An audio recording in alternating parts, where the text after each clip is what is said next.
네, 보신 대로 청약 분위기도 가라앉고 정부의 잇따른 규제 완화 정책도 먹히지 않으면서 집값은 속절없이 내려가고 있습니다. 이렇다 보니 지금 집을 팔아야 하는지 오히려 이런 때 집을 사는 게 맞는 건지 고민하시는 분들 많을 텐데요. 윤지혜 기자와 자세히 알아봅니다. 우선 집값 지금 어느 정도로 내려가고 있습니까? 네, 요즘에 통계가 나올 때마다 그야말로 역대 최저를 경신하고 있습니다. 얼마 전까지는 기준점이 2008년 금융위기였는데 조금씩 점점 1997년 외환위기까지로 앞당겨지고 있는 상황입니다. 네. 지난달 서울 아파트 값이 한 달 만에 2.06% 떨어졌는데요. 2003년 12월 이후 최대 하락폭입니다. 2008년 12월에 금융위기 여파가 있을 때 1.73% 떨어졌는데 큰 충격을 받은 바 있죠. 그때와 비교해도 더 떨어지고 있는 겁니다. 대출도 풀고 규제도 풀고 또 심지어 다주택자 집사라고 세금도 깎아주기로 했는데 효과가 아직 없는 이유는 뭡니까? 그러니까 매물은 많은데도 집을 살 사람은 없기 때문입니다. 네. 이를 가늠할 수 있는 게 매매수급 지수라는 건데요. 작년 이맘때 이 수치가 100선을 훨씬 웃돌았습니다.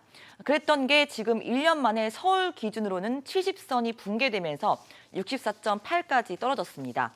특히 은평, 마포, 서대문구 이곳의 경우는 60선도 지키지 못했습니다. 네. 고금리에 이자 내는 게 무섭고 집값이 떨어지다 보니까 아무래도 집을 사는데 신중할 수 없는 상황이 반영된 겁니다. 이런 상황에서 집 팔겠다는 사람만 많다 보니까 더 싸게 급급매가 나오고 또 이렇다 보니까 가격이 속절없이 떨어지는 현상이 반복되고 있는 겁니다. 집이 없어서 집을 사야겠다 생각하시는 분들도 있을 거고 또 가격이 빠졌으니까 이참에 이사를 한번 해볼까 하는 분들도 계실 텐데 네. 어떻게 접근해야 될까요? 우선은 집값이 언제까지 하락할지에 대한 의견은 귀담아 들을 필요가 있겠죠. 네. 내년까지는 집값이 하락한다는 의견이 지배적입니다. 전문가에게 들어보시죠. 집값 하락세가 내년까지 정도는 뚜렷하게 나타날 것이다. 그러니까 금리가 오르는 한 집값은 오르기 어렵다. 적어도 내년 한 3, 4분기 또는 연말까지는 관망하는 자세가 좋고 2024년 1, 4분기 정도 반등이랄까 집값 하락이 좀 멈추는 시기로 봅니다.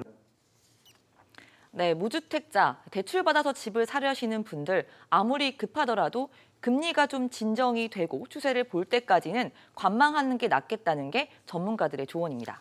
금리를 이길 수는 없다 이런 얘기가 떠오르네요. 윤 네. 기자 잘 들었습니다.